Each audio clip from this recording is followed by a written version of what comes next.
kulturo dialoga Slovenije in mednarodni oziroma svetovni debatni inštitut iz Vermonta. So greetings and welcome to the 5th International Debate Academy Finals, which is of course organized by Institute for Cultural Dialogue of Slovenia and Vermont Debate Institute from United States. So one applause for them, of course.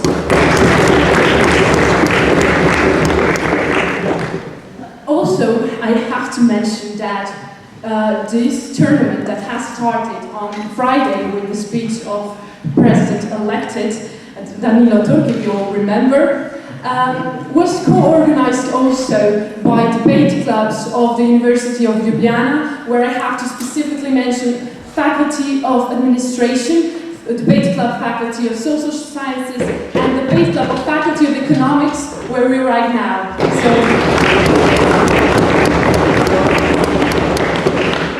Of course, today we also have with us honorable guests, as we had before. Today it will be the mayor of Ljubljana who will speak later, Mr. Zoran Jankovic. But before I give the word to him and to our dean, who is also present, I would like us just to greet all of the countries that has participated in this International Debate Academy. So I will name them, and I think they deserve a big applause in the end. So we had 18 countries from Albania, Bosnia, Croatia, Bulgaria, Estonia, Romania, Serbia, Ukraine, Russia, Great Britain, Germany, Venezuela, United States of America, Taiwan, India, Mongolia, Singapore, and of course Slovenia.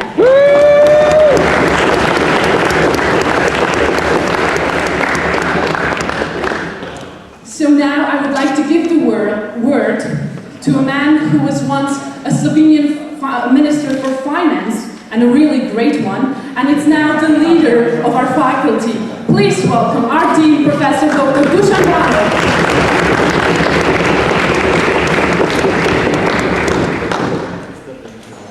Dobrodošli na Ekonomski fakulteti v Ljubljani, posebej toplo pozdravljam župana mestne občine Ljubljana, Zorana Jankovića. Don't worry, I will switch to English. This is a protocol, you have to start in the native language.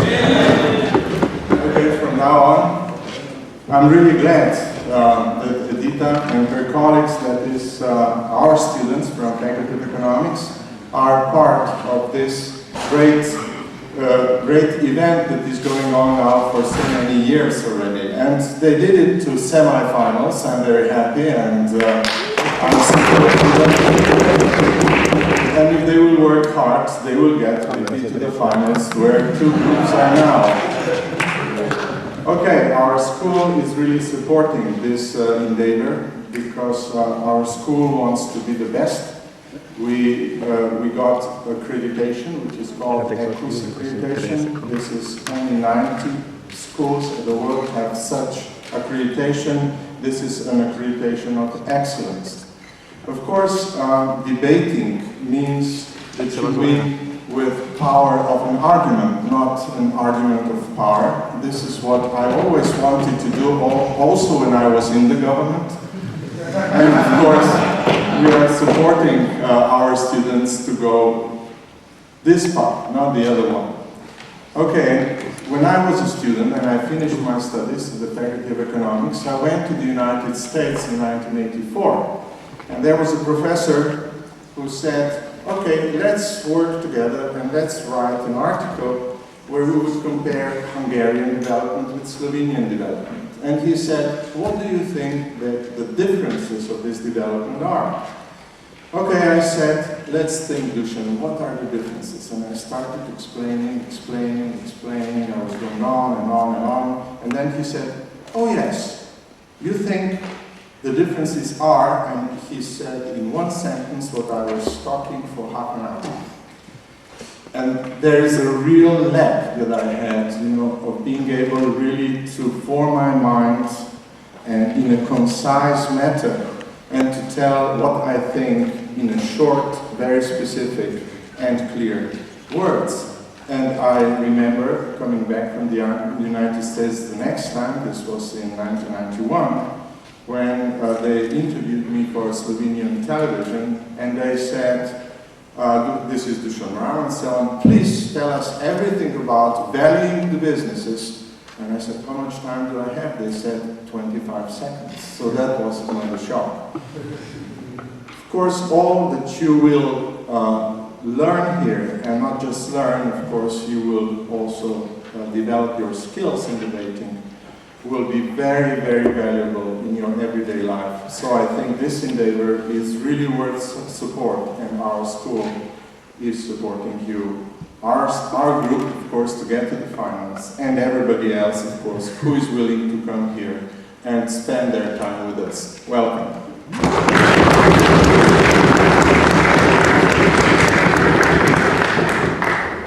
Thank you, Mr. Dean. I also have to thank you especially for allowing us to use this room and the faculty at Sundays. I know it sometimes can be a problem, but thank you for that. Also, I have to mention that the man who is sitting next to the Dean and who joined us as well is one of the honorable professors at our faculty, Dr. Bogomir Kovac, and we are very glad to have you here.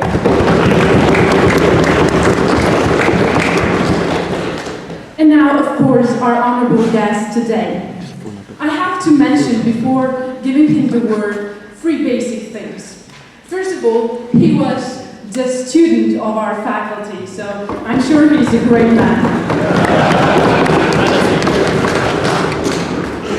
Second of all, he was a man, he was someone who could build, he is still one of the great managers, and he built from a small company, Mercator, he made one of the biggest companies in our country, and also in the whole of Balkans.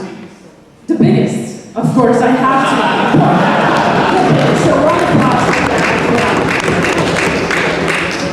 And the third thing, of course, he is the mayor of the city of Ljubljana right now, and we just don't know where the lead will, turn him in the future. So please welcome everyone here, our mayor of the city of Ljubljana, Zoran Janković.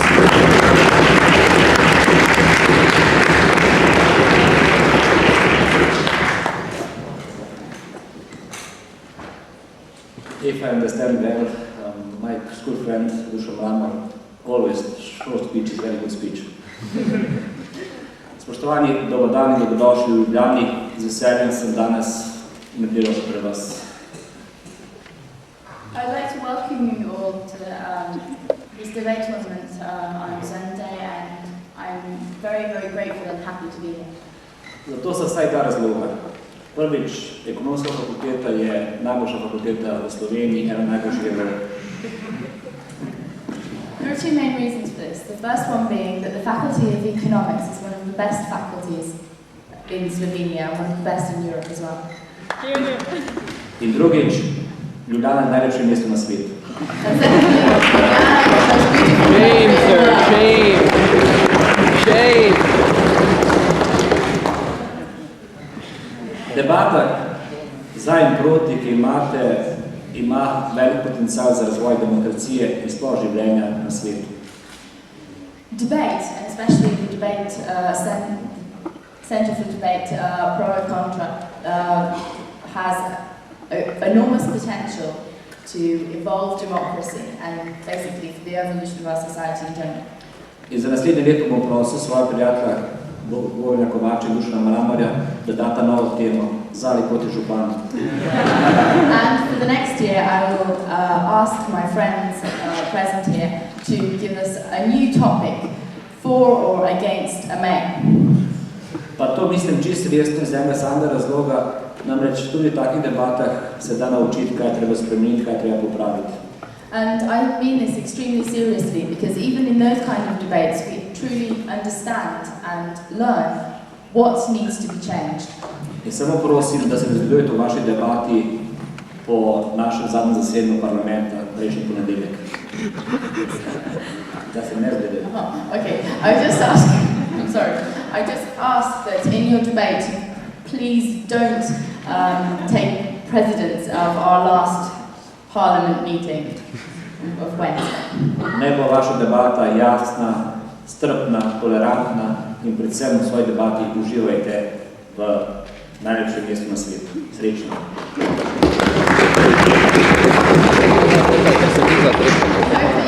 Will be tolerant, clear and structured, and mainly that you enjoy the debates in Ljubljana, the beautiful city.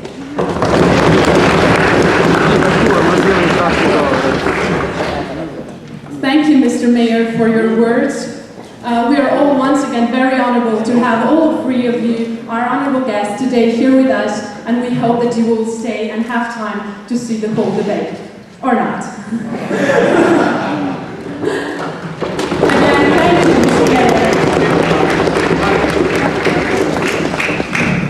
Yes, mayors are very busy. I'm sure also our team, so. But you will find the time, right, to spend just a few seconds more. What I have to mention as well is that the translator was Anna England Smith. Anna England Kerr, I'm sorry. Anna Moika England Kerr, yeah, two names, two surnames. So we should give a greetings for her too. Okay, now it's time for finals to begin, and I will give a word to Alfred Snyder, who is the president and the leader of the World Debate Institute from Vermont, who will explain you more about the debate itself. What a great week we've had together. And there's no doubt that lives have been changed in this week. And I know I speak for the instructors by saying that all of us will be different because of what we have learned from you. And teaching without learning is an empty experience, and you have not left us empty. So I want to salute all the students. Thank you.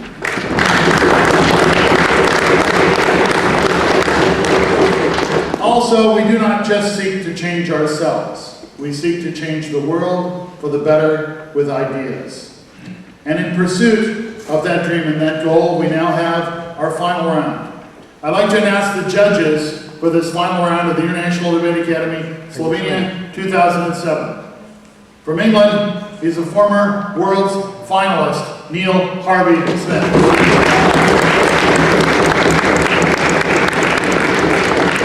World's breaking judge, one of the most dynamic debate trainers on planet Earth, Lo Wing. One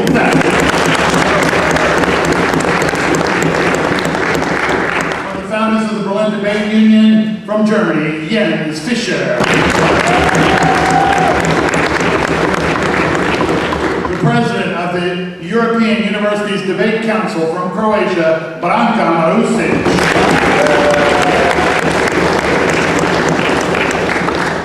From the UK, one of the most skilled debate trainers in the world, and also communication consultant, Ridian Morgan.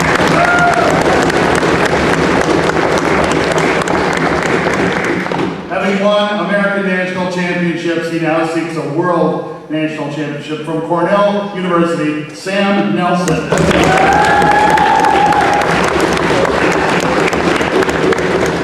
I always say you judge a tree by its fruits, and this man has shown that the Slovenian debate program is producing people who will change this country and the nation for the better. Simon Grabro.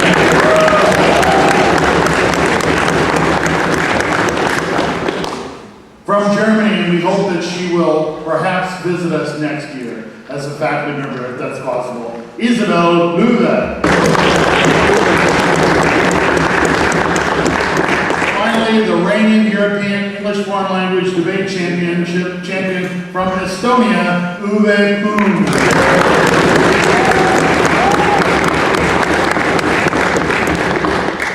Our teams in the final round. On the government bench, from the United States, Bellwood and Cooley, first government. From Slovenia, the second government team, Pleštajner and Jakovac.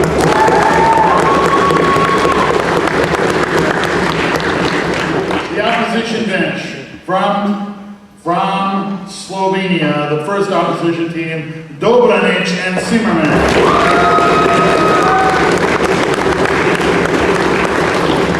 Second opposition team from Serbia, Sedanic and Jankovic Roman.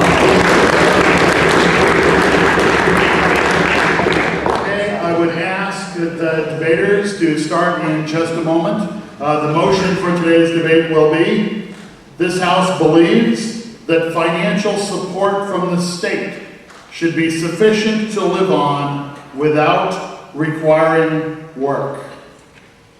I now would invite the first speaker. I would ask if the debaters would speak from the end of this counter to the middle. Feel free to occupy the space as you wish, but if you stay within an 8-meter radius, you'll remain on camera. And now, on with the debate. I turn the debate over to our chair, Neil Harvey Smith.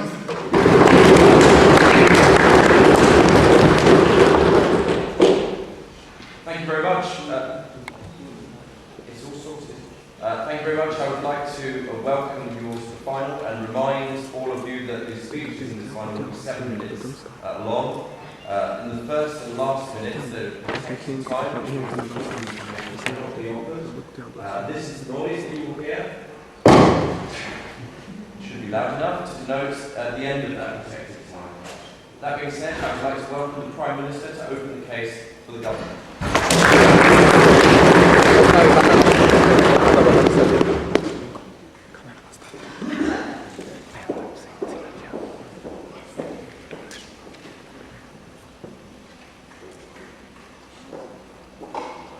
Ladies and gentlemen, in our world today, we have a problem. We have an issue. And that is the fact that we, in a Western democratic world, allow people to live in poverty amongst us. It might be our neighbor, it might be someone on the other side of the city, but we permit it to happen. And the government is doing so little to fix it. What we stand on the government bench right now is to say that we need to be doing more. And one thing that we feel will be beneficial in fighting this poverty, this cyclical poverty, is education. What we stand for on the bench, the government side, is that this House believes that financial support from the state should be sufficient to live on without requiring work. And what we want to propose to you today in our model is that this.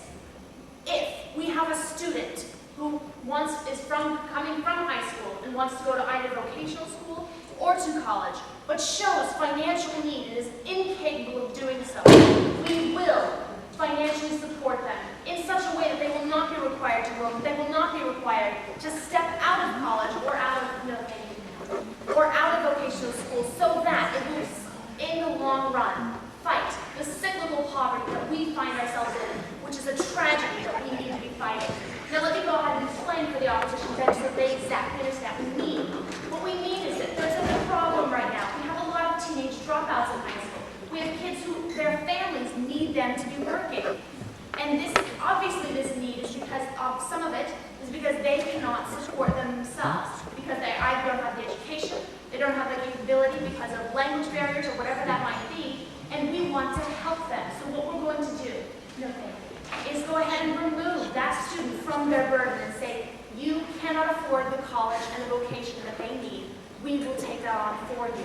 We will take care of their living expenses. We will take care of their eating. We will take care of their medical so that they are not a burden to you and they can go on and better their education to, in advance, become a member of society who can fiscally be an addition. Yes. So basically your model is proposing scholarships.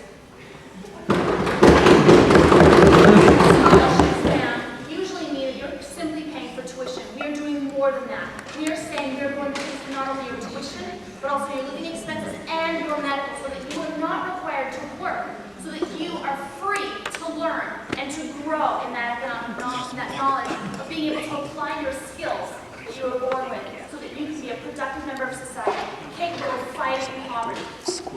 Now, ladies and gentlemen, what we want to go on to is the role of the government, why the government needs to be doing this, why we shouldn't just be relying upon private scholarships. Secondly, what it will fix and how this is a very good thing that we need to be standing up for. And last, how will we fix it? Because I'm sure opposition wants to hear that, and we'll make sure that we humor them with it. First of all, the state's responsibility is to take care of its people. Now, the U.S. has been in a lot of wars, and we all know that. Most of them fairly unpopular. I think that's a little bit of an underestimate, though. But there's one war that they got into that they were unable to finish, but they were at least going in the right step. They decried a war against And that is what, on the government bench, we are saying right now. We need to have a war against poverty. Madam, how are you solving poverty with giving money to students? I would love to explain that to you. First of all, we want to how. We are going to fix it because we are giving them the opportunity without need. They are able to go and take their classes. They don't have to miss it because of work. They don't have to bring themselves out of college because their family can't afford it or because their family needs them at home to pay for other costs. We're removing them from the family so they're no longer a burden, so they themselves can get an education, where in status quo that simply is not the case for so many individuals, and that is a tragedy. That is how we are fighting against poverty. Now we're talking about the state's responsibility. The state's responsibility is obviously, and I'm sure, Mayor, that you agree with this, to take care of its people. We are not taking care of our people. If we allow our neighbors, if we allow the people on the across the street, if we allow people to live in poverty and not offer them a hand to help them get out of it, and we on the government bench believe that education is the hand that we need to be offering. I will take you. So you're basically offering a 50-year-old homeless person to go to school? Challenge the opposition to give us a good argument why that's not a bad thing. If they're homeless, obviously they need a handout. And this is the hand that we want to offer them. The opportunity to get an education, to go to either college or vocation, to do what they want to do, and to add to society, to get out of that cyclical poverty. That, the homeless person, is the tragedy. That is the person we want to be helping. Now, ladies and gentlemen, what it is going to fix? Obviously, poverty has some pretty bad effects on our society. First of all, it's morally wrong that we have it happening. No, thank you. We can't. Well, we are able to pay for our bread and butter, and more than that, our widescreen TVs, trips to Slovenia for a debate academy, things that other people cannot afford. They cannot afford their basics. That is wrong. We need to be fixing that. As a government, we need to be taking care of the least, the people who are underneath the rug, who need a handout, and that is what we're claiming. Yes, sir. On what basis will you accept students to these scholarship program and to faculty? Thank you, sir. That leads me to a very good clarification point. We're obviously not going to let someone who has no desire and no merits into a university. We need to be saying, if you have the drive, which we believe that every human being has the ability of being in college and of making it if they have the drive, we're offered them this opportunity. Obviously, if students are flunking out, it's not reasonable if the government would continue paying for their schooling and their living expenses. If they're flunking out, they're no longer in school. That's something that obviously has been clarified. So how is this going to work? Cardinal Newman stated very clearly that he believes that education, the hierarchy of needs, curiosity comes after all of our other needs. What the government needs to be doing right now is taking care of those needs so that individuals can step up and say, I want to learn. I want to add to myself.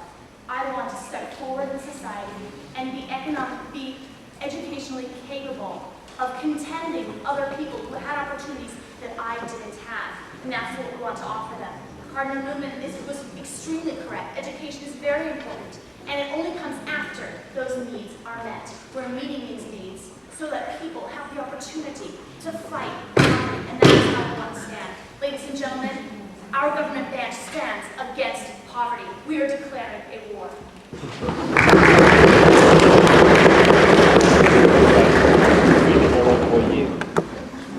I'd now like to welcome the leader of the opposition to respond.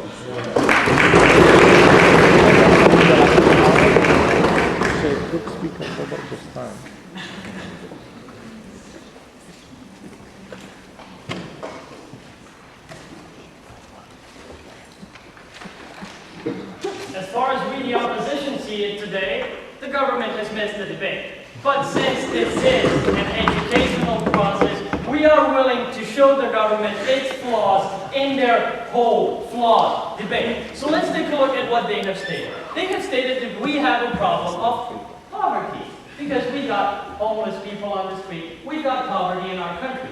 And we're going to solve this problem of poverty with giving scholarships to people that have already had good primary education, that already have come from stable families, but we don't care squat about people that live in families which cannot even afford proper primary schooling. We're willing to discriminate all of those people. Thus, they will not solve poverty.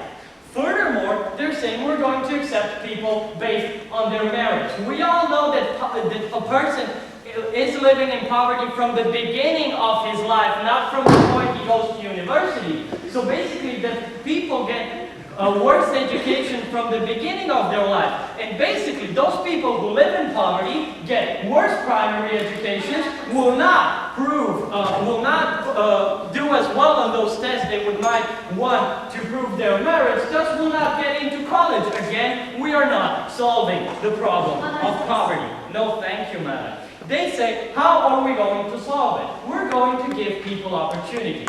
Well, we aren't, as I have already stated, and as we will analyze in our points of analysis. They say that they will fix poverty, but again, throughout all my speech I have been stating how they are not solving a problem, and it's an interesting fact that the first government speaker accepted 3 points of information in which she thanked the opposition. Thank you for reminding me that I need to clarify, which basically shows that the government doesn't really have a clear clue about what they're talking about. So let's take a look at what we on the side of the opposition will accept as this debate and will prove to you. And in our first point of analysis, we will analyze the role of the state in itself. In our second point of analysis, we will analyze the point of discrimination. And in our third argument, we will analyze the message we are sending with such a proposal in such a very, very missed debate. So let's take a look at what the role of the state is. As we all agree, probably, the role of the state is to provide the highest standard of living possible. But what we on the side of the opposition want to add to the government team is to all of our citizens, or at least to as many citizens as we can. And what we say, when a lot of our citizens are faced with very bad primary education, when only tackling people that are able to apply to university, this is not enough of a problem solving for us on the side of the opposition to accept such of a proposal. What else the opposition is flawed, what else the government has flawed in their proposal is that they only want to help those people that prove to pose a tangible benefit to the society. What we on the side of the opposition say, if we want to be a good government, we have to help each and everybody unless we have a scarcity of resources. And since today, resources are not scarce, we can provide for each and every one of our citizens, what we on the side of the opposition say, it's hypocritical to only help those people who already have been privileged through their primary schooling. What we say, it is hypocritical to not solve the problem at its root from the point on when these children are born. Yes, madam? Don't you agree that in most democratic nations we have free education, and that free education is not quite enough for many people who are in the poverty cycle? Yes, madam. We have free education. We have free education in the United States. We have public schools which are considered to be worse than private schools. We've got minority representatives going to these public schools, and from them not even achieving enough results to apply for a university whatsoever. So from that point on, you are not tackling the group that needs the most help, and this is the inherent problem with the government's proposal. So let's go on to our second point, which is the point of the discrimination. The IQ is measured based on your ability, how you can think logically. But what the recent psychologists are arguing, and what we on the side of the opposition believe, is that a person's intelligence is not simply based on mathematics, on linguistics. We've got people who are very talented in art, in music, in painting, and their proposal does not tackle those people because those people simply do not perform as well in our basically very limited primary schooling, and thus they are blocking out the people that could contribute to the society more than maybe some mathematicians, because we need artists in order to fulfill our human beings with the empathy we need throughout all our lives. Basically, as we saw it, the government place sets this debate in the United States of America when they think that I don't even have to argue how biased the SATs are against the African American minority, against other people. So from that point on, we see that the government again is not solving the problem it allegedly decided to solve. Furthermore, what we want to talk about are people that simply do not want to go to college because they do not have have faith in the discriminatory schooling system of universities. They are simply discriminating them because they say, even though it is enough to have a high school if you want to be an auto mechanic, just because you decided to be an auto mechanic and not an engineer, we're going to discriminate you. And on the side of the opposition, we are not prepared to accept such discrimination. So what have we talked about? We have talked about a government that apparently missed the debate, but still accepted it. We have talked about a government that set its problem as the whole poverty issue in today's world, but decided not to solve it because we're going to keep on being an aristocratic society, going to help only those which do not need help, and most. We are not going to consider all the biases of primary schooling. We're not going to consider the poverty from the point of a person's birth, but from the point of applying to universities. And from that point on, without even introducing the opposition's argument, this debate is bound to fall. But when you consider the true role of the state, when it should take care for all of its citizens, not to only those that have not been discriminated throughout all their lives, and when we look at the discrimination that is present in today's schooling system, the answer is clear. Vote for the opposition.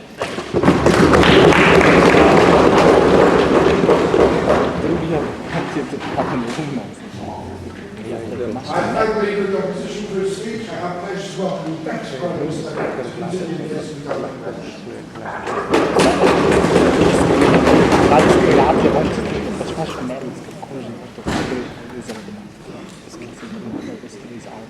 Ladies and gentlemen, poverty, how do we solve it? It takes steps. You can't solve it with one simple solution.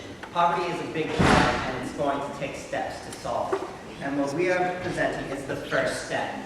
Now, opposition is saying that our public school system sucks. So we need to just start putting money and giving it to everyone because we are failing at giving them the means to provide for themselves. What we are saying is that is wrong. We cannot take that responsibility to provide for everyone. What we need to be doing is not giving them fish, but teaching them how to fish. Now, how do we do that? We do that by encouraging them to go to school, to go to learn the abilities, learn the skills needed to provide for themselves. So what our plan is, what our model is stating is that we are going to take away the restrictions that keep people from gaining these skills. We're going to take away the restrictions of having to worry about, I can't afford college, I can't afford to support myself because I have to take that time away from work and go to learning instead. What we are saying is that we are going to remove this obstacle. We're going to remove the cost of paying for your own living versus the benefit of going to school.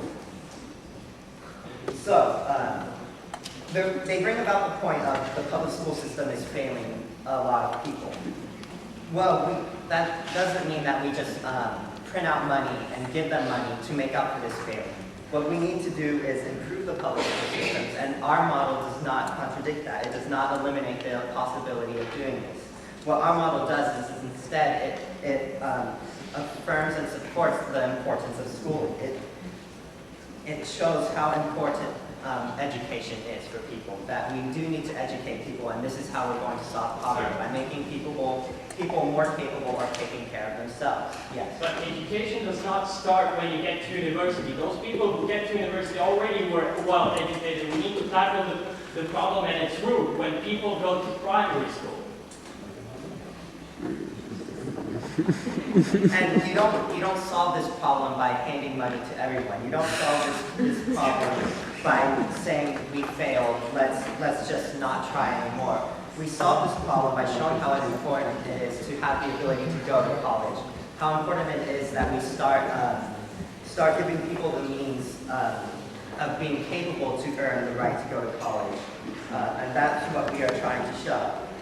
We are starting at our step for solving poverty. We're starting at the top because that is where society is going to most easily be able to make the change. No, thank you. We are starting with the people who are on the brink, who are on the brink of being able to go to college and learn how to better society, and those who don't have the opportunity because they face financial difficulties in making that decision. We are addressing first the people who have the ability to go to college, who have the merits, who have the skills to improve society, but because of financial restriction aren't able to make that step. And this is where we need to start. We need to start with the people who are capable of making intellectual changes in our society to help the people at the lower levels, at the lowest poverty levels, who don't have the skills necessary to support themselves. Now, what are the benefits of this program going to bring?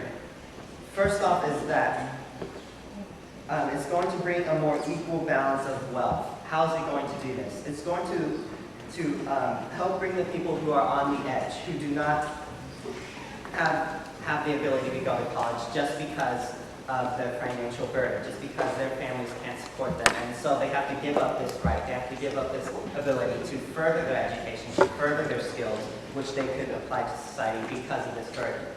In order to win this debate, you have to show how you're going to solve poverty and little children that are born into poverty. Please show us. How are you doing? I'm doing it because you can't suddenly solve poverty in the short term, which is what you are suggesting. You're suggesting that we provide a proposition that will suddenly get rid of the poverty. That is not how we get rid of poverty. We need to get rid of poverty slowly. We need to get rid of poverty by starting and taking its steps, because it is a world problem. It exists everywhere, not just because of where you're born, but because of the opportunities we provide for people. And we need to be providing better opportunities, and we start this where we see the most potential for accepting these opportunities, where we see the most potential, the most gain that we can receive. And we see this at the line where of people who have the ability to go to college but can't afford it. So we need to help them, because this is going to help everyone, because as we educate people more, as those who are on the brink receive the opportunity to get further education, further their skills, they can then apply those skills that they learn to society and are able to benefit society, make more social programs, develop better ways of education so that we can improve our public school systems. We need teachers to do that. So we need to be providing those with us that already have some of the basic skills. We need to be helping those people get further so that they can now educate those who don't have the skills. And that is why we are providing this to those on the line between college. Now, the role of the state is to provide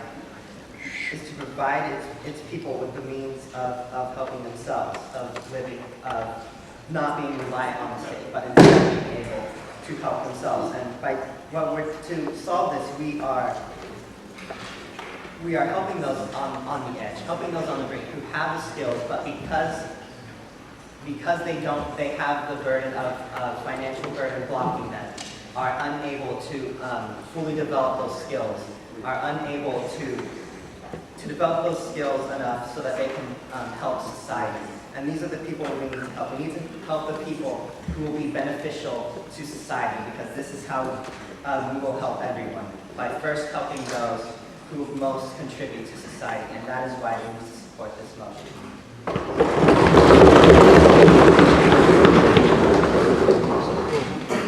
Thank you very much for this contribution. I just welcome the Deputy Leader of the Opposition to continue the case for us.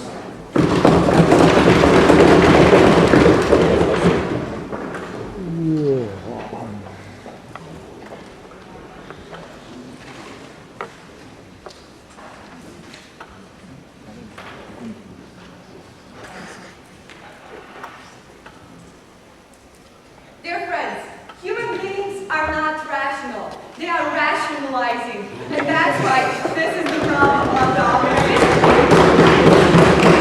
Putting up a bad plan and then finding reasons how it could solve a percentage of the problem of the society is just not rational. It's just not something we on the opposition would be prepared to do. Basically, we believe that the problem of poverty, as holistic as it is, cannot be solved simply by extending a proposal of scholarships. And this is what we cannot see. What we urge the government is to actually show us how will they solve the problem of poverty. So basically, the second governmental speaker was not talking about their proposal anymore. He was just talking about defending his proposal. And this already simply shows you there is something wrong in it. So basically, in my speech, I'll firstly show you how we tell you that this proposal is unjust. And secondly, I'll talk about the third argument that the opposition is proposing. It's the message we send, and here I'll show you. It's bad for the society as a whole and bad for the individual to endorse the proposal of the first government. So basically, what we want from the government today is to show us how will they solve poverty. And not only poverty of a student that's applying to a university, but also, for example, a poverty of a 5-year-old baby. How will they help him or her if he or she is already deprivileged now? And further on, we ask them on the other hand, how will they solve a problem of a 50-year-old beggar or an immigrant that lives in poverty? Because their proposal is simply not doing that. So basically we see, even though they express the problem of poverty, they do not solve it. Sure. Why is it mutually exclusive that we can only do this plan and help no one else? Why isn't this most beneficial at the moment right now? Okay, my first argument is that your proposal is irrational, but my second argument to this is basically what we're saying in our two arguments, what Philip was saying. Basically, he talked about the role of the state and discrimination. And what the second governmental speaker told you is, well, that their plan is not, it's not contradicting what we're saying. That they agree we should actually propose a better educational system. But what we on the opposition tell you is basically that our educational system is inherently set that solving the problem at university is already too late. And this is something that they're not accepting. They're just talking about how, yeah, we should solve the problem of education. But we see this is not, even if you solve the problem of SATs being equal for everyone, you still do not solve the problem that our educational system is just said that it's too late at university. So basically, the governmental speaker told us that we do not solve the problem with throwing the money at the educational system. And we ask ourselves, what the are you doing? Because you're exactly throwing the money at that. You're saying that with our counter proposal that was never there, we're just throwing money to the people. But we're saying that actually it's you who are just throwing money at the people and contradicting yourself. No. So what we say is getting to university is not only about skill today, and this is what they're not understanding, and this is what they're not going with us here. No.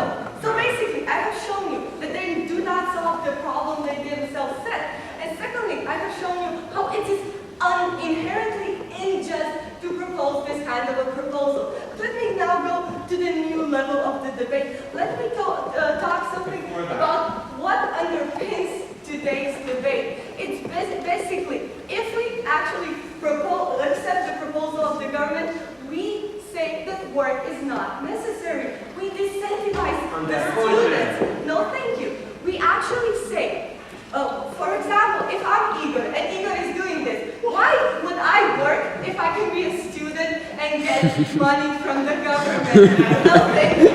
So basically, what we say is they disincentivize the students, the people who actually work. Even if I'm 30, I'm 50, I still will rather go to school because I like school, or it's simply easier to go to school than to work. And that's why we tell you that this is bad for the society and for the individual. It's bad for the society because this will mean that the society will be less productive. This means that less people will be likely to work.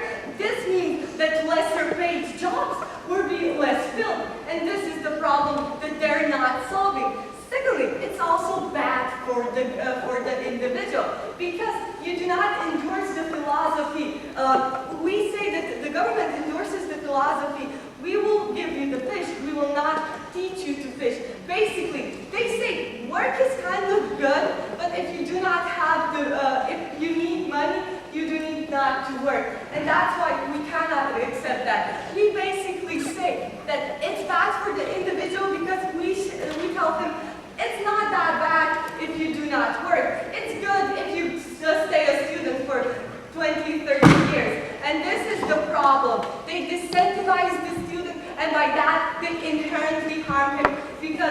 less likely to go to school, and this means that he's go to work at any time, and this is bad for him. But also, it's bad, for example, because we say work is good. Work is good for you as an individual, and work is good for you because it gives you social networking that the faculty can never give you. You will always either stay a student, a small person, if you do not get over it. I'm joking. Okay.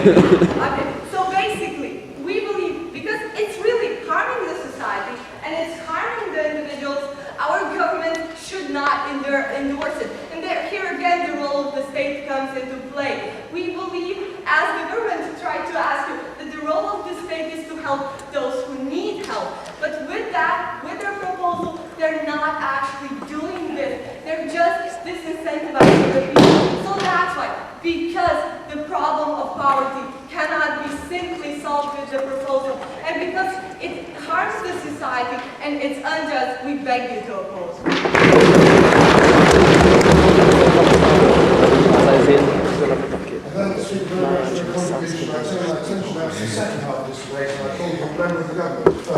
Get ready for a best.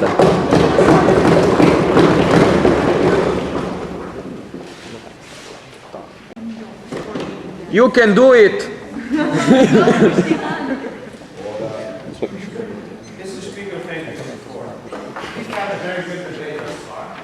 We undecided, but the second government clearly have no idea why the first off is claiming on this debate. I mean, it's quite clear what the government case is today. It is explicitly clear what we deem our job is. What we are saying is, Mr. Speaker, that in the first part of the debate, the government clearly showed why it is absolutely necessary to facilitate the educational process for people who cannot afford it. What we're going to do is, we're going to link with the first government, because that's basically our role, and we're going to apply the same principle that they uphold for education for the labor market. Why? Because it is a logical transition in human society. You go to education first, in order to apply for the labor market. And that's how we will directly negate the points mentioned by the speakers of the first position, where they were worried about the message we sent. Yeah, we're sending quite a simple message. We're going to facilitate your education in order for you to be able to have work, thus destroying poverty. Because how can we fight poverty? By providing work. Why? Okay, sir. Because if people have work, people have wages. If people have wages, their poverty is eradicated. Now, what is the principle behind the case of the whole government today? The principle is quite simple. When the system fails, the state has to step in. If the system fails on the level of education, of the educational system, it is the role of the state to provide for its citizens, to help to facilitate the educational process in order for it to be available to all the citizens that desire. On the other hand, the role of the state also is, when failures in the labor market occur, to provide for those failures to be amended. And that's what the second part of the debate today is going to be about. Our countries, our countries, our government placed at this debate in Western liberal democracies. Our countries have an obligation. They have an obligation, an international one and a national one. I'm going to talk about the national level first. In our constitutions, we have articles that state every individual has the right to education and every individual has the right to work. We later on emphasize those obligations that we hold dear in international contexts such as the United Nations Charter on Economic and Social Rights. Because our states, because Western and liberal democracies fundamentally believe that it is the right of their citizens to have education and to have work, we on the government bench are saying when these opportunities cannot be provided for them, we have to financially aid those people who were disenfranchised. Yes, sir. But you still haven't shown us how you solve people who, because of poverty, get bad primary education. Sir, it's like the first prop showed it plainly, and I'm going to reiterate that message. It's quite clear. Like they said, poverty is a vicious circle. You have to cut the chain somewhere. And how do you cut the chain? You eradicate poverty by providing people education and work. Then, because people are not poor anymore, their children are not born into poverty, thereby having possible access to good primary, secondary, tertiary, tertiary, and all kinds of education in the city. Now, let's talk about, no, thank you, ma'am. Let's talk about the issue that really is behind this debate. This side of the house is claiming when the state fails, we should step in. That side of the house is claiming when the state fails, we should just cut our losses and not do it. Why? They give us no reason. They're saying because you can't solve the full problem at one single instance. But the state never said that it's going to do that. What we're saying is we're taking steps. We're taking measures that are going to cut down this vicious circle of poverty. And that's what we're doing. We, on this side of the house, believe that it's not going to be the wrong message Senator Maya is so afraid about. She's saying, yeah, Igor will just stay a student because he'll just try to take the state's money. No, that's not the fact. Why do we go and get education? Because we want to become educated. But why do we want that? Because we want to work. Because we want to be productive. Because it is in the evolution of the Homo sapiens to always evolve, to learn more, to perform, to work, to product. And what we're saying on this side of the house is when there are people, when there are people who were disenfranchised, who do not have this opportunity, we should help them. And that's the crux of the matter. They need to show us, if they disagree with us, they need to show us why the state should not step in. What we're saying is it should, what they're saying is it shouldn't. Thank you very much. Well, the motion is that state should be sufficient to live on without requiring work. You're saying that about labor and giving them opportunity to work. Exactly. How are you arguing the notion? Yes, I am, because when the state fails, when the labor market fails, and there are people who are first crop wonderfully provided education for, and they can't get a job, we're not going to penalize them for going through the process. We're not going to penalize them for not being able to find a job because there is none. What we're going to do is we're going to take care of them. We're going to provide for them financially so that they're going to be able to survive. Like the first crop theory said, we're going to provide for students so that they can get an education. Once that student is going on to the labor market and can't find a job, we're not going to penalize him for that because it's not his fault that the job's not there. We're going to provide resources for him to be able to survive without the necessity to work. Because why? He can't work because there are no jobs. That's why we have this whole problem in Western liberal democracies. It's called the unemployment rate. And those people are not unemployed because they don't want work. They're unemployed because there is no work. And it's the role of the state to provide that work for them. We put in our constitutions that people have the right to work. We as a state believe in that principle. When we can't provide that opportunity, should we turn away? Should we abandon our principles because it's expensive? No, on this side of the house we're saying let's be precise, let's follow through. If we say we believe we have the right to work, we're also saying when you can't get work, we're going to provide for you. Thank you.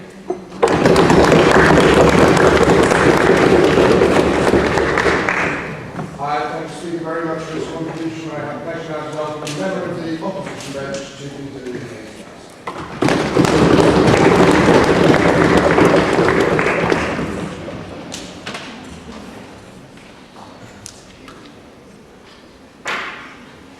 Ladies and gentlemen, in order to sort of show what will occur today from the side of the tables here, first I will be the track and just the first table, and then I will refer to what we heard from Boston's speech, and after that I will improve this debate in terms of a standing matter from the side of the second opposition, which is philosophy of sustainable solution, which is the basic point here in today. So what is sustainable solution in the problem of poverty?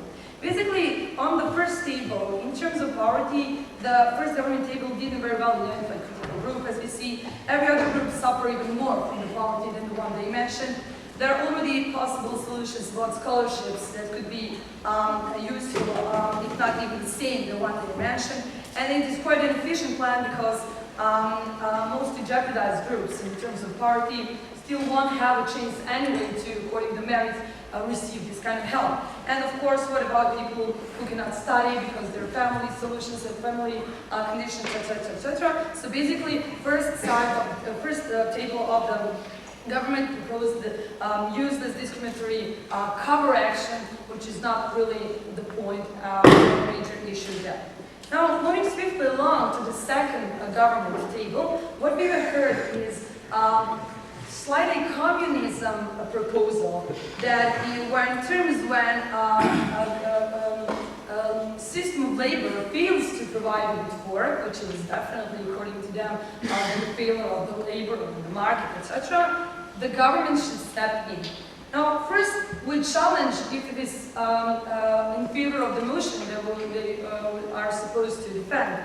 Because first, Christian was saying about providing work for those who are not able to provide it by the labor market systems. And second, afterward, then he introduced that it won't be a work, actually, it will be a kind of financial help. So basically, it is a bit misunderstanding in those two lines. Secondly, I have to introduce that, first of all, this is something that is really not applicable to the systems of the Western liberal democracies, which was really set up from the first government table and as well accepted from the second government table. So this is not a system that could function and that is functioning in this kind of labor. Why? Well, first, we all know that it's something that is, let's say, something that is a value that we had, for example, in Soviet Union societies, where the responsibility of state was to take care of everyone, no matter of the contribution, no matter of the economical benefits, no matter of the future investment in the society and the economy. And what happened in the Soviet Union? It failed. So basically, this is not the way the Western liberal democracies are set up to do. This is not the way we would like to impose, because it wouldn't bring them sustainable solution. And the third point about the proposition from the second government table is abusement. Ladies and gentlemen, it is in the nature of the people that would probably would like to receive financial help more than to work for it, to develop themselves, to try to find their place in the labor market by increasing their quality, increasing the knowledge, working harder, etc. So basically what we'll have here is a large opportunity of abusement from the people, from the people who basically just don't want to work and would like to use this kind of help that the government is proposing. So for all these reasons, there is no logical or rational reason why the government in Western liberal democracies impose such inefficient and money-losing plan, which is, and I'm going to show this now, really jeopardizing long-term sustainable solution to the problem, which is poverty. Any questions? Yes. Boston. Basically what you're saying is the state should walk out on its people who can't provide what it guarantees in their constitution for them. Of course not. We all agree that government should have some responsibility, should deal with the problem, should not turn the blind eye. But I would say, now, what have to be the primary responsibility of the government, and that is not the covering everything with paying money and losing in the long-term economical benefits, but on the other side, it means to have sustainable solutions.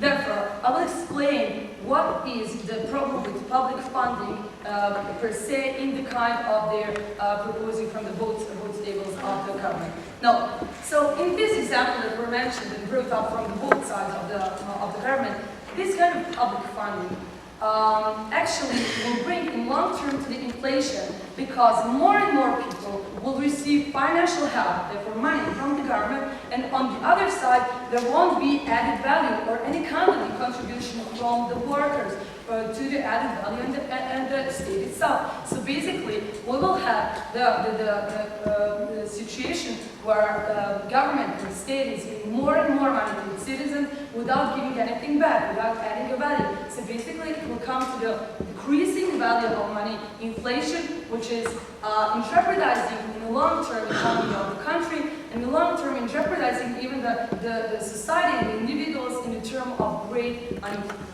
So basically, of course, government should deal with this, but not in this way that would affect really greatly in the negative side the sustainable development of the economy and of the society. This is the problem with the plan proposed. So basically, in the frame of the plan that we're seeing about, and I will explain just briefly on a few examples.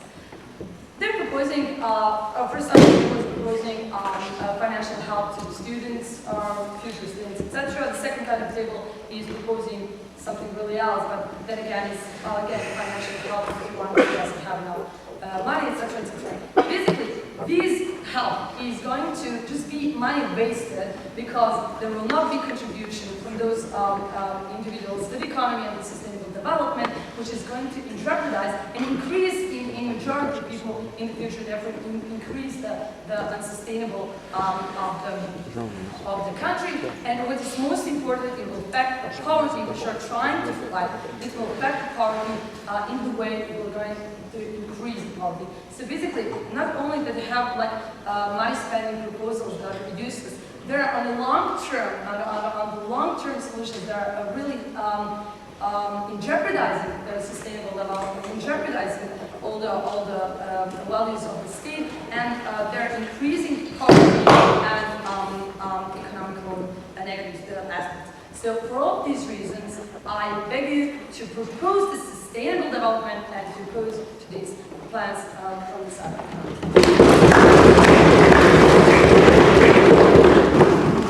I thank the Speaker for her contribution. I have a question now to welcome the government, which to conclude the government's case.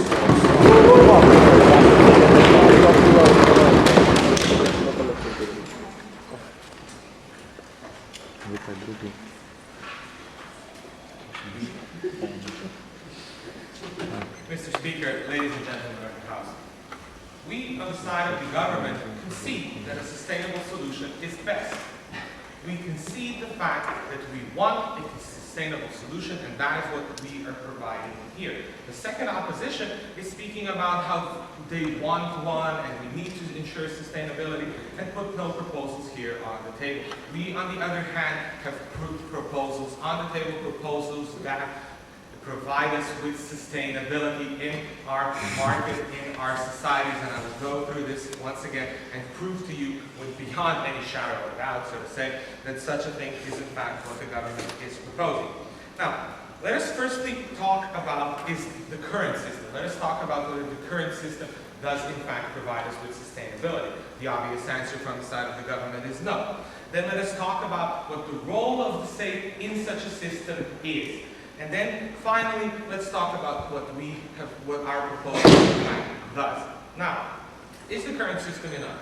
The opposition talks about scholarships and therefore the government's proposal isn't needed. But scholarships, as we all know, A, don't reach everybody, B, there are never enough of them, and C, do not solve the root problem of education.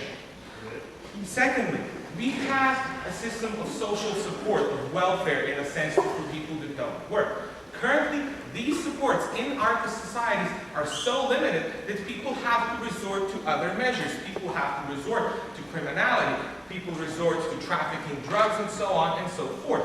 So what we clearly see is that the current system does not work. The current system is not enough and as such is unsustainable in the long run. Now, what is the role of the state? What is the role of the state in this system? Well, the role of the state per se is to provide us with a system. And once a system that the state provides is unsustainable, it doesn't work, then we can talk about the failure of the system, aka we can talk about the failure of the state, we can talk about the failure of our society as a whole. Our job at such an instance is to step up to the plate and provide a new, better, revised solution that ensures sustainability for our society, that ensures development, that ensures let's call it lack of civil strife, for want of a better word, being ESL and all that. And primarily, it is to ensure prosperity for our society. Philip, I'll take your mind. I'm sorry, I'm too lazy. I never work, so I can't read it. Igor, in Germany, you practically have your proposal implemented, yet the unemployment rate is much higher than in the United States, where such a proposal does not exist. And yet Germany's unemployment rate is failing, is dropping, and the U.S. unemployment rate is staying kind of the same, or rising a bit in certain areas. Plus, the United States aren't basically solving the problems of ghettos and poverty and so on and so forth, whereas European states are solving it. For example, let's look at Scandinavia. Scandinavia, which introduces both of the proposal, the holistic proposal of the government, and is basically fulfilling its role. Now, when we fail, when we as a society fail, when we as a society fail, we have to, as I said, step up to the plate. And what are we doing here on the side of the government? Firstly, we are proposing that people who do not have education, people who come from poor families, are provided with the means to get the education they require in order for them to become fully fledged and productive members of our society. Secondly, we are saying that somehow some people fall through the cracks, and there are certainly not enough jobs available for all the people in our society. And when such a thing happens, it is the duty of the state to provide them, not the duty of the state, but of society as a whole, to provide them with work. When no such work is coming, when no such work is available, we need to provide them with support to basically weather the storm. And that is what we are doing. We are providing people with a holistic approach which solves the poverty of the young and the elderly and so on and so forth, because it provides enough support for these people to basically get rid of the crutches of poverty, the clutches of poverty and so on. Now, point of information. no, thank you, Maya. I'm too lazy to take your points. No, thank you. Now, is this a sustainable solution? Yes, it is. The second opposition talks about how we're proposing a Marxist state, when in fact, this is not the case. Western liberal societies, which we are talking about, Western democracies, have one trait. All the people in let's not say all, there are some examples, Maya puts me in that group. But let's talk about the vast majority of people in these societies are ambitious, are driven. And this is why Marxism failed. It failed to provide people with the drive, with the ambition. What we do is we provide people with the incentive to excel. Therefore, we will not have more and more people abusing abusing our system, precisely because of the drive that our society, that our value system instills in these people.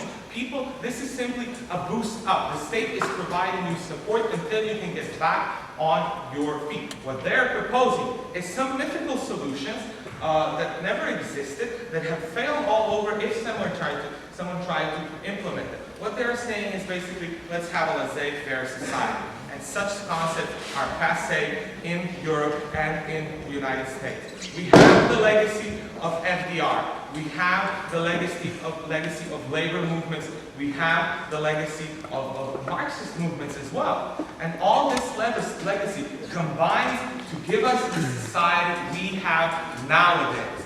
To protect that society, we need to fix the failure of our system. And that is what the government here today is doing. We are fixing the problem of education not reaching the poor, and we are fixing the problem, as they have so put it, of the infirm, of the young, and of the elderly. We are fixing all of these problems. We are basically providing us with sustainability for prosperity. Thank you.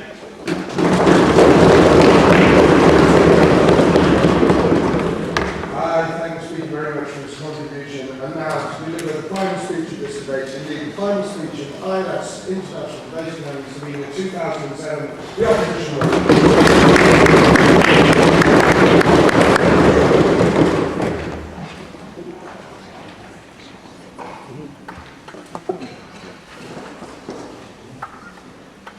Thank you very much, Mr. Speaker. And I'm so very happy that we did not have reasonable economists on today's debaters. And I'm sorry that we have reasonable economists here in the board, and I will provide proof why the care plan will not work and why it is not sustainable.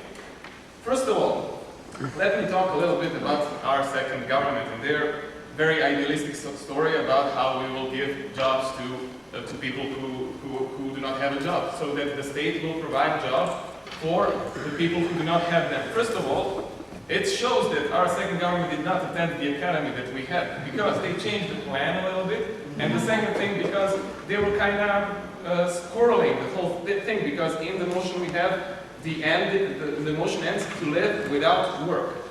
So they're living with work in their motion.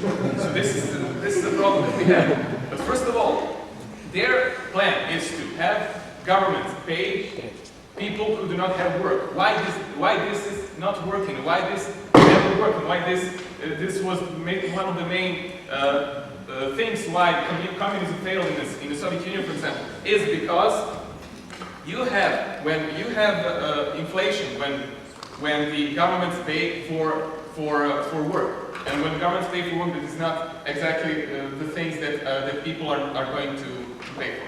Okay, let me explain. So, first of all, if the governments pay for work, this is not going to work in Western liberal democracies. Because the idea of the democracy is that you have political parties that get elected. So if the government is the one who is going to give money to people who do not work, then you will basically have populists always winning, because the populace is going to come and say, we're going to pay you more than those people. The populists are going to win. Why is this bad? Because if you're paying people more and they're remaining on the same level of productivity, then this brings inflation, because money is going to lose the value, and basically every person who has 500 euros is going to, who has a salary of 500 euros, for example, is going to have a salary of 300 euros, because the value of money is going to fall. And this is basically going to bring more poverty, which is very obvious because people will earn less. So in a sustainable versus not sustainable solution, we clearly win. The next thing that they were talking about was that it is that people basically, you say, I'm sure about the remarks about laziness, but sociology 101, ladies and gentlemen, people are lazy and people are working for money. So if people, if we agree on this, then people will people will abuse the system. People will work, and they will not work as good as they would work if it was chosen on the basis of their merit, on the basis of their productivity. If it is just chosen on the basis of they not having a job, then basically they will just go and not work as well as they would work in a capitalism system. So this is why the whole plan of the second government will not work. And what's more, you will have discrimination of people who are basically working better than people who are not working better, because you did not provide us with the definition of thank you. How are you going to give salaries to people? So are they all going to have the same salary, or on the basis of productivity, or what? Sir, please explain. But we're simply talking about a booster. When there is no job available, in order to prevent you from sliding into poverty, we enable you with enough support so that you can live. Thank you very much, but you're providing that with a...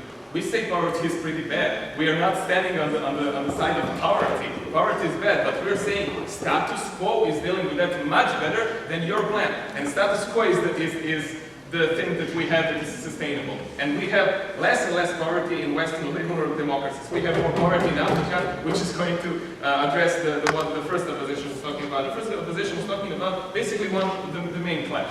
And this is on the first part of the table. Does this actually solve the problem?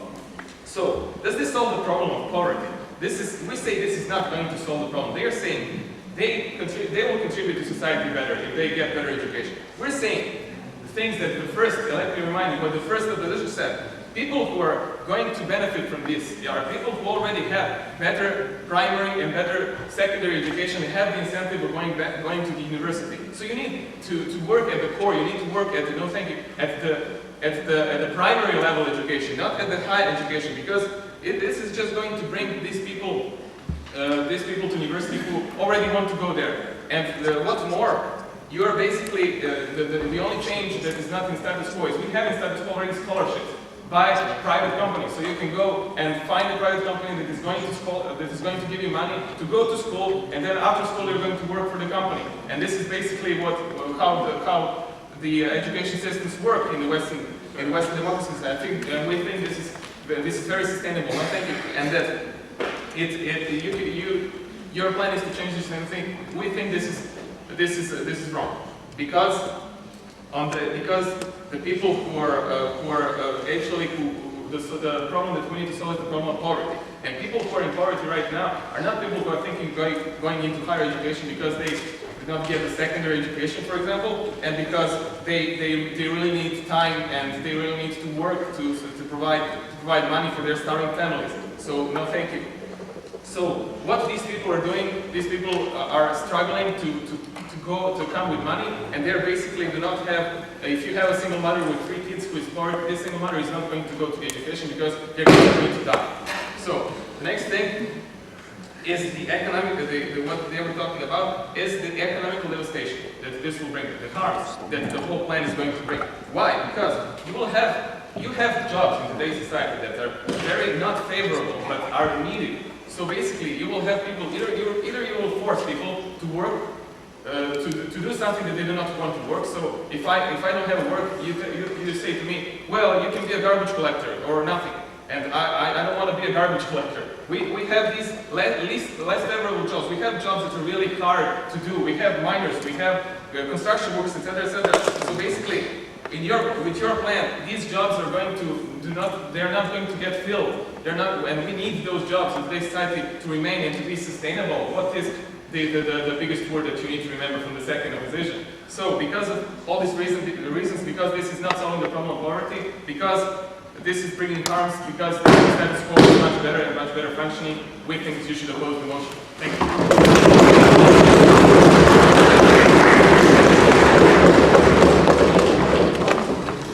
Okay, thank you all the teams for the debate. Now I'd ask the judges panel to go and decide who wins. Meanwhile, please the teams shake hands for the debate. I also give the word to Alva Schneider to begin the award ceremony. Yes, award ceremony. So I would like to all of you to stay here and to go for it.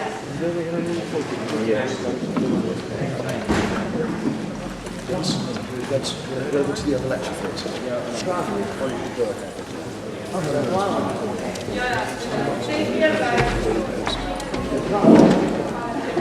second.